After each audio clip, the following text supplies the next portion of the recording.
Are hiking poles best for helping you walk?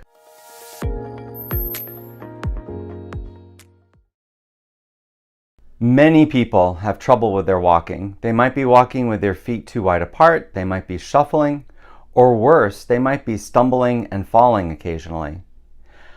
My name is Doug. I've been a physical therapist for 30 years, and so many times I've been asked the question, are hiking poles better than walkers or canes? In this video, I'm going to explain to you what hiking poles are, and then I'm going to compare them to walkers and canes to hopefully answer the question of what's best for you. First of all, let's talk about what a hiking pole is. Hiking poles or hiking sticks, sometimes they're called trekking poles, are basically two sticks with a hand strap. You put them on each hand, and as you walk, you use the hiking poles to steady yourself. The way to correctly use them is every time you move your left leg, the hiking pole in your right hand should be in contact with the ground. And then every time you move your left leg, the hiking pole in the right hand should be in contact with the ground. So you're going to reciprocally walk right leg, left leg, and every time one leg is down on the ground, the hiking pole in the opposite hand is also on the ground. What that gives you is basically 4 points of contact with the ground. So not only is your foot on the ground balancing you, but so is the hiking pole with each foot.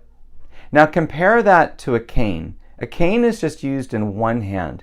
So if the cane is in your right hand, every time you move your left leg, the cane is going to be on the ground when the left leg is on the ground. So as you walk, you basically have 3 points of contact. You have the cane in the right hand and your left leg on the ground, and then when you bring your right leg forward, you just have your right leg on the ground. Now the last thing to think about is a walker.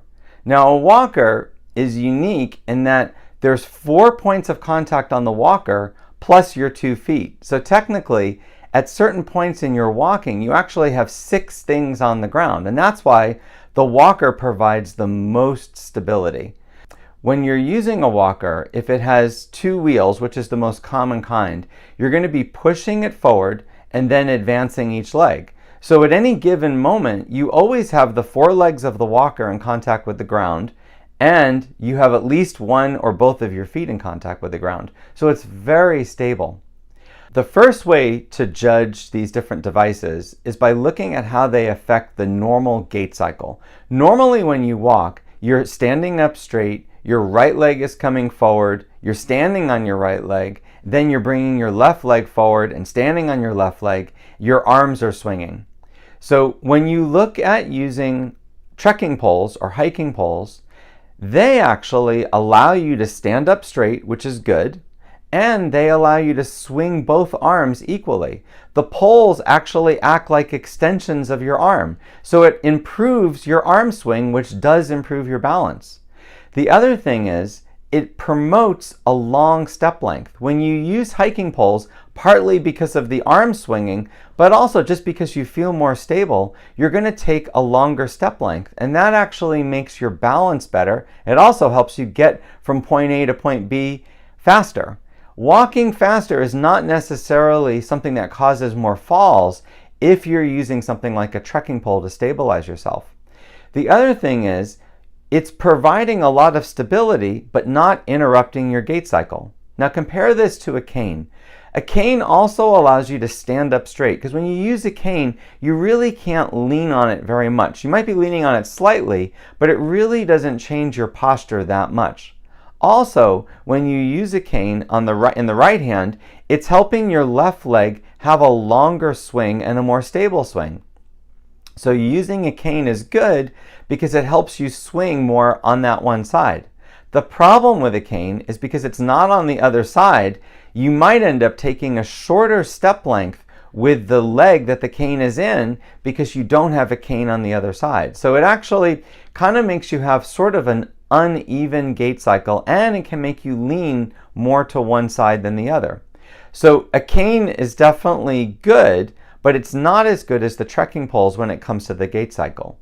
Now let's look at a walker. When you use a walker, most people are leaning forward. Just like when you walk with a shopping cart, you're going to lean on it slightly. When you use a walker, your tendency is going to be leaning forward.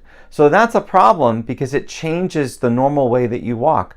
When you walk leaning forward, you actually have to use different muscles. You have to lift your legs a little bit higher. There's a big change in your normal gait cycle.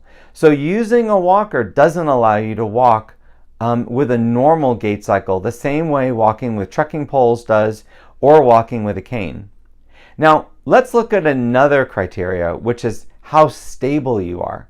Now, if you look at trekking poles, like I said, you're always going to have one trekking pole and 1 foot on the ground when you're walking. And there's times when you're walking, you're going to actually have all 4 things on the ground, the 2 trekking poles and your feet.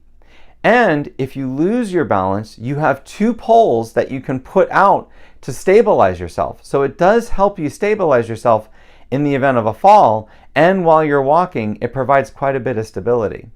Now compare trekking poles to a cane.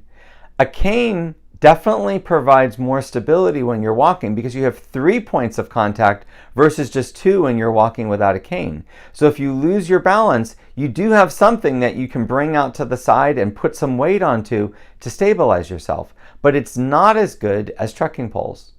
Now look at a walker. A walker has 4 things in contact with the ground plus your 2 feet. It is by far the most stable device.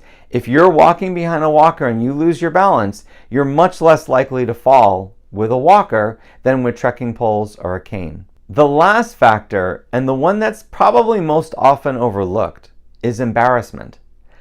A lot of people don't want to use a walker or cane even though they need to, even though they would fall less with it, because they're embarrassed. They don't want to be seen out of their house with a walker or a cane. They feel it makes them look old or disabled or handicapped.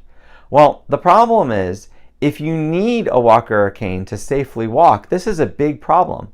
And I can tell you from experience that people accept hiking poles much more readily than they do walkers or canes. Hiking poles look cooler. They look like someone's about to go for a hike, or that they're very active. When you see someone with hiking poles, you don't immediately associate that with injury or disability. So for that reason, hiking poles are much more favorable for a lot of people because of compliance. Will you use it is a big question. So if you'll use the hiking poles more because you don't feel like it makes you look handicapped, then I would say use hiking poles. I'm going to summarize this video by saying, for different people, different assistive devices are going to be great. You really want to use the assistive device that provides the least amount of assistance but still allows you to walk independently. Your goal is walking independently. So if you need a lot of assistance or you feel that you're about to fall all the time, I highly recommend a walker with 2 wheels. If you're definitely having just a little bit of stability problems every so often, but it's not a constant thing, then a cane might work great for you. Also, you could just use 1 hiking pole if you feel embarrassed to use a cane. It definitely looks better. But if you need more stability than just 1 cane can provide, but you don't feel like you need to use a walker, 2 hiking poles can be a great way to go. It can allow you to be stable and be mobile and be less embarrassed, and it's something that a lot of people are compliant with, and I highly recommend it. So the bottom line is, there is no one right assistive device for everybody, but it just depends on your condition, your disability, how good your balance is, and how embarrassed you are. I hope that you found this video helpful. If you want to see more videos like this, please subscribe to my channel.